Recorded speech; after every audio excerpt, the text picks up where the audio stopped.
Thank you. It's good to be here. Sorry, I'm still imagining a picnic where everyone's brought their panic and everyone... and this summer, we aren't panicking, but we are looking at different parables in Luke in our summer series. And parables are stories that Jesus tells to teach a meaning or to embed some teaching that he's done. And he frequently uses these in his teaching. And today we're starting with the parable of the two builders. And this parable comes right at the end of the Sermon on the Mount. So the Sermon on the Mount is where Jesus has gathered lots of his followers and those who are hearing his teachings to teach on the way of life, teach on how to follow him, teach on how to live and have the fullness of life that Jesus gives us. And we actually looked at the beginning of the Sermon of the Mount at the beginning of this year in the Beatitudes series. And now we're right at the end, and Jesus is wrapping up his teachings. And he's saying, you've heard my teachings.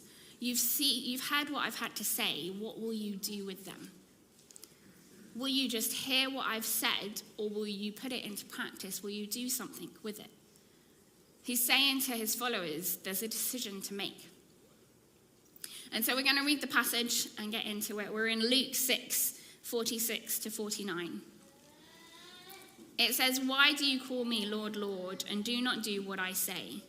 As for everyone who comes to me and hears my words and puts them into practice, I will show you what they are like. They are like a man building a house who dug down deep and laid the foundation on rock. When the flood came, the torrent struck that house but could not shake it, because it was well built. But the one who hears my words and does not put them into practice is like the man who built a house on the ground without a foundation. The moment the torrent struck that house, it collapsed, and its destruction was complete." And so Jesus paints this picture of these two men, or two builders, and these two houses. And then a storm comes, and one of these houses survives the storm, while the other one ends in complete destruction. Why does one house survive and the other doesn't? Well, it's in the foundations. It's what the house is built on that is key. The house that survived the storm had foundations, while the house that ended in complete destruction had no foundations. Foundations are the key to success of a house. And I know very little about foundations. But my dad knows a lot about foundations. He was a civil engineer for his career, and he worked with and designed foundations for buildings and tunnels. And occasionally my mum says that we should map out all the buildings and tunnels, the tube lines and everything that he's built or designed foundations for. This is a very, very exciting Wade family tour for future generations to come. But whenever my mum brings this up, my dad always comments of being like, oh, I hope those buildings and tunnels are still standing. And it's because he knows the importance of these foundations. He knows that if he hasn't designed the foundations properly, if they haven't been built the way they should be, then the building won't stand the test of time. It's not going to last. He knows the importance of the foundations. And the success of the building is in the foundations. Foundations give stability to a building. They protect it from the elements, from things like storms and floods and high winds. Foundations keep the building standing when the ground slightly shifts or soil moves underneath the ground. They're so important. If a building's foundations are wrong, or the building doesn't have foundations at all, it can cause huge problems for this building, regardless of how strong the actual building is. And Jesus is telling his followers in this parable just this. Build your house on the rock. Build your house with foundations. He's asking them to think about what their house is built on. What will they do with his teachings? And most of us are probably not building houses right now. That's not a reality for us. That's not the norm. And it was the same for Jesus' followers as well. And Jesus knows that as he paints this picture of these houses, that actually he is teaching about building our lives. Because whether we realize it or not, we're all building our lives. However, intentionally or unintentionally, each day with the decisions that we make, with what we prioritize, what we spend our time and our money on, we're making and shaping our lives. The question isn't whether we're building our lives, but it is what are we building our lives on? What's informing your decisions? What are you going after in life? A friend recently shared an interaction that she had with God recently when she was praying. She was feeling disappointed with God about some unanswered prayers. And as she was speaking to God about it, he asked her this question. If you never get what you are praying for, would you feel like your life was a waste? It's a big question. I was kind of glad she was asked that and not me. But this is a question that if you honestly answer and think about, it will get below the surface. It shoots right to the heart of what's going on. It digs deep. It's a question that if you answer honestly, will show you what you're building your life on. Are you building your life on the thing that you're praying for, or are you building your life on God? Jesus wants us to look honestly at what we're building our lives on, because he knows and we know that storms of life will come. Whether we're facing one now or it will come sooner or later, we will come up against a storm.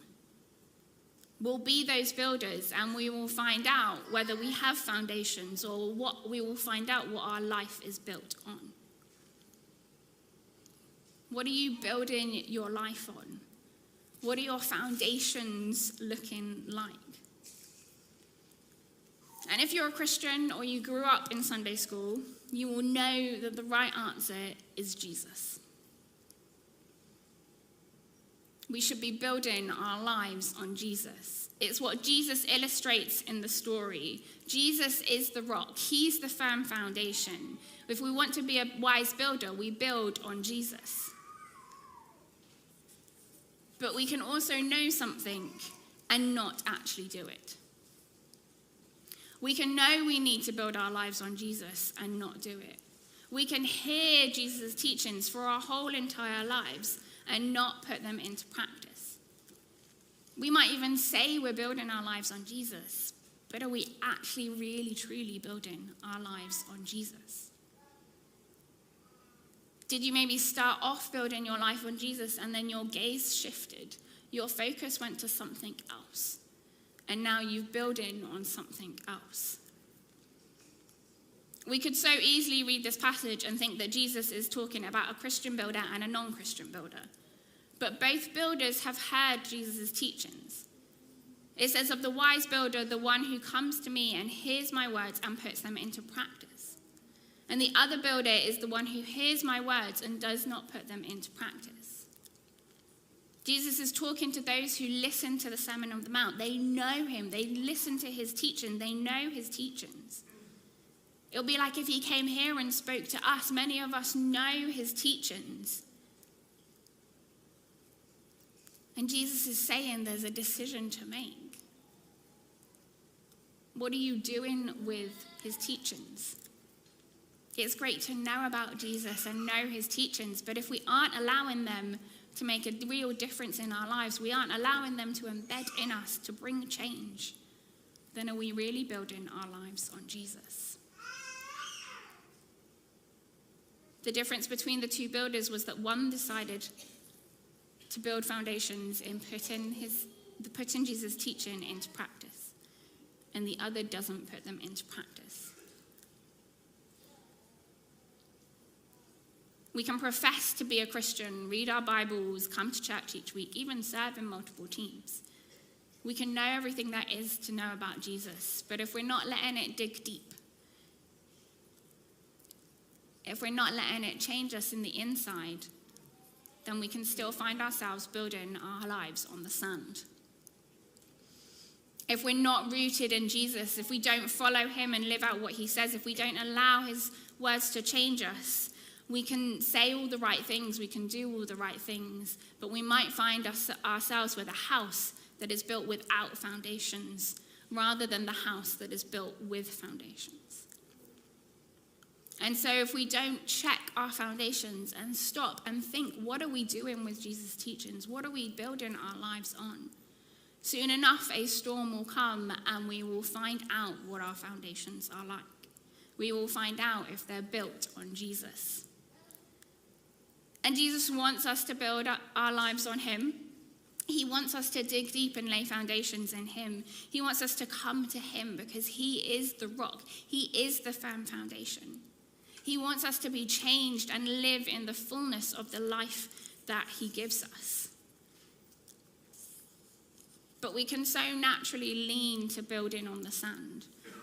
We'll find ourselves so easily tending to build on our own abilities, build on what the world sees, build on what we can control, more than building on God. We can so frequently build on the sand without foundations because sometimes it even feels easier. Sometimes those things can feel more stable.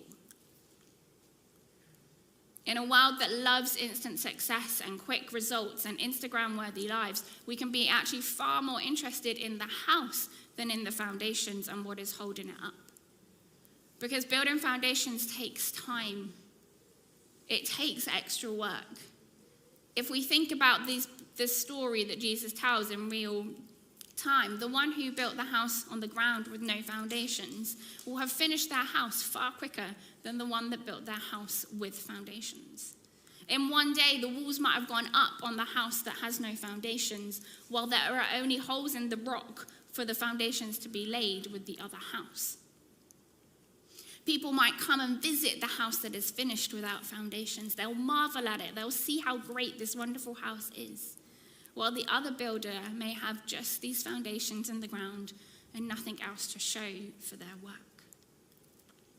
We can be so quick to try to fix the things on the outside, the things that are visible to others, our jobs, our reputation, our status in life, even how Christian we look. We can tweak and we tend to the external things while neglecting our inner being, neglecting the things that are unseen, the foundations of our life. We can make everything look good and successful and put together and strong and unshakable on the surface of our life, while underneath it all, the foundations could be a mess. They could be cracking, they could be creaking, or they could be non-existent at all. However good a life looks on the outside, if there aren't foundations, it won't last. It will crack, it will crumble, it will fall. Maybe not instantly, but over time, these things will grow. If Jesus isn't at the center of our lives, if we don't invest in our relationship with him and doing as he says, then things will fall when storms come. And storms will come, however big or small. Things will come and they will shake our lives and they will disturb the peace that we've so easily longed to cling for. If we want to stand firm and live life to the full and survive the storms, we have to allow Jesus and his words and his teachings to change us and to dig deep into us. We have to do the slow, consistent, and sometimes painful work of building our foundations on him. In the last couple of years, God and I have been having to rebuild some of the foundations of my life.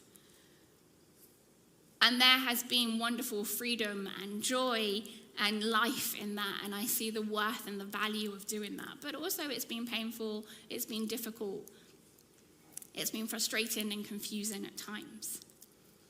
I've been a Christian for a while. I grew up in church. I've heard Jesus' teachings all of my life. And ever since I made that decision to follow Jesus, I have tried to build my life on him. But a couple of years ago, I realized that my foundations were slightly off.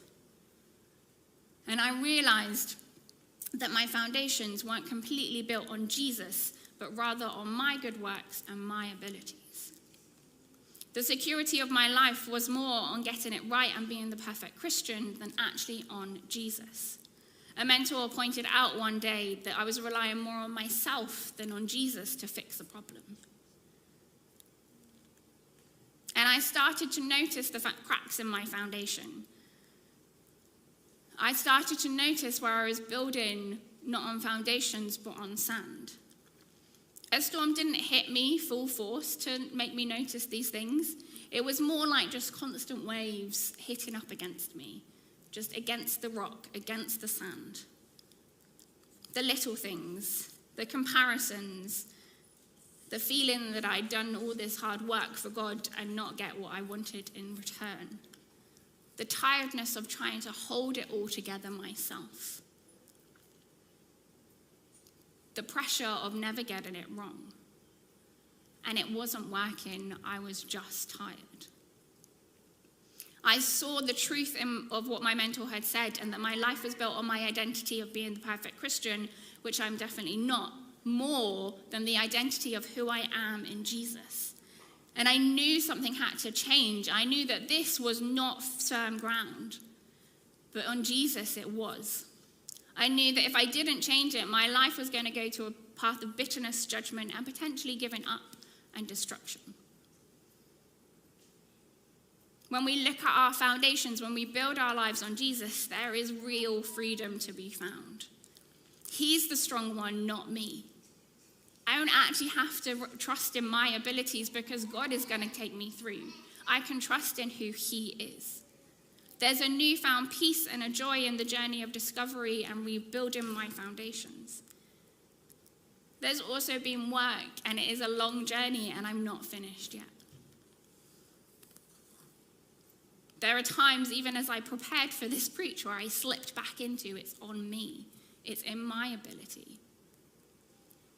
And I had to battle with that and decide to rest again on Jesus, build my foundations on him. The digging or redigging of the foundations of our lives usually isn't the glamorous stuff.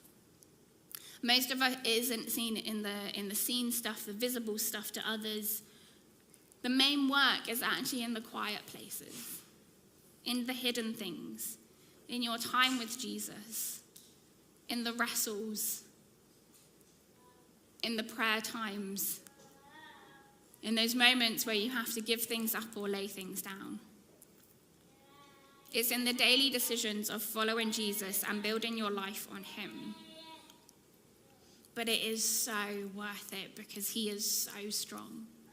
He is so firm. Jesus is worth the work. He's worth denying ourselves. In Matthew 16:24-25, Jesus says, "Whoever wants to be my disciple must deny themselves and take up their cross and follow me. For whoever wants to save their life will lose it, but whoever loses their life for me will find it." When we put Jesus first in our lives, when we spend time with him, when we allow him to speak to us, when we put into practice what he's saying to us, when we build our lives on Jesus, we don't lose our life, we gain it. We find true life and a firm foundation. Building our lives on Jesus comes down to a decision. Will we build our lives on him? Or will we continue to cling to what we're trying to build? And we see it in this interaction that Jesus has with the rich young ruler in Mark's gospel. This rich man comes to Jesus asking how to have eternal life. And Jesus lists the commandments, the things that he should be doing. And the young man says, "Yeah, I've done those. This guy's on the right track. He's the model Christian." And then Jesus tells him to give all his money away to the poor and follow him. Oh. Mark writes, at this, the man's face fell and went away sad because he had great wealth. In that moment, in that request from Jesus of saying, "Give your money away," actually the veil was lifted and we got a glimpse of what is underneath this man's house. There weren't any secret skeletons or anything like that, but there weren't any foundations either. This man had built his life on his wealth. And Jesus knew that his wealth was the foundation of his life. It was the thing that the man thought would protect him, would keep him, would give him joy and satisfaction. And although this man knew that he didn't have eternal life, it seems like he couldn't quite give up his wealth to have the eternal life he was so seeking. I wonder if actually that wealth felt far more stable for him in that moment than giving it all away to follow Jesus. What are you building your life on? Is Jesus asking you to give something up or lay something down? Are you willing to give everything for Jesus, to build your life on him? If we want to build our lives on Jesus, if we want to build lives that are strong and endure through all storms and all things, we need to make Jesus the center of our lives. We need to hear what he is saying to us and do it, trusting in him.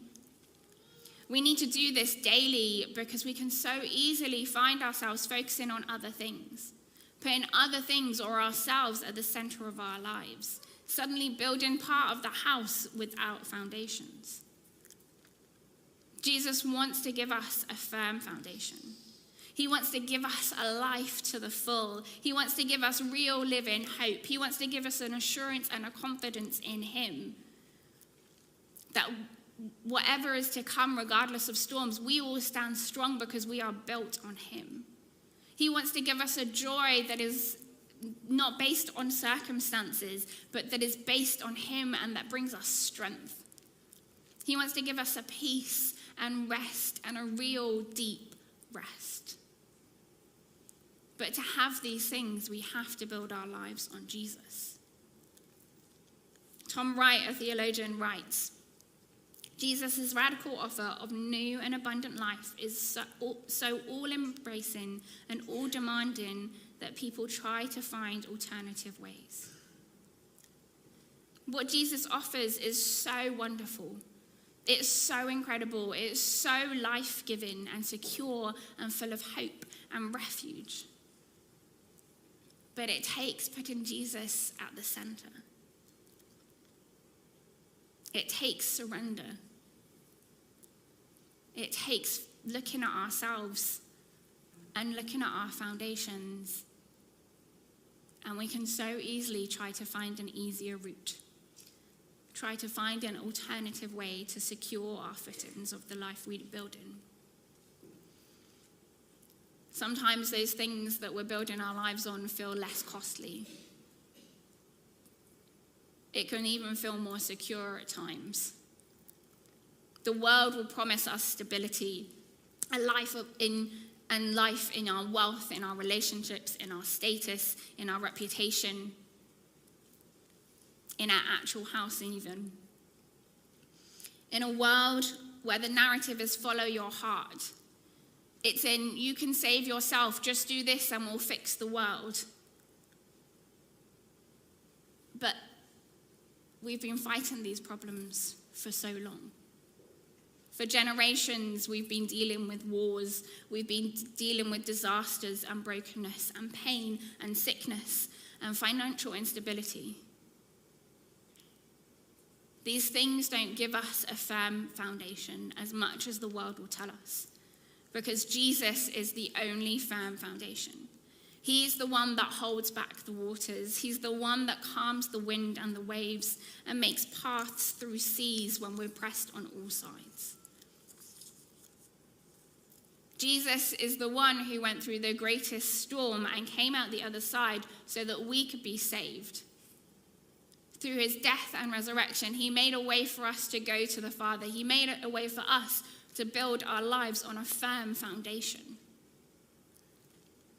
He did it for us, the foolish builders that will continuously tend to lean into building on the sand. What are you building your life on? Have you looked at your foundations recently? What are you going to cling to in the storms? Let's be builders that build our lives and our foundations on the rock, Let's be builders that build our lives on Jesus, on the only firm foundation. Let's not just hear Jesus' teaching, but put them into practice. Let it go deep inside of us. Let him change us from the inside out. To build our houses on the rock, to build firm foundations in Jesus, we have to lay ourselves down and trust in his ways. We come to him again and we gaze on his glory, knowing he is the only one who is strong enough to carry us, strong enough to hold our lives. We come to him and we listen to his words and we go where he tells us. We build our lives on a firm foundation.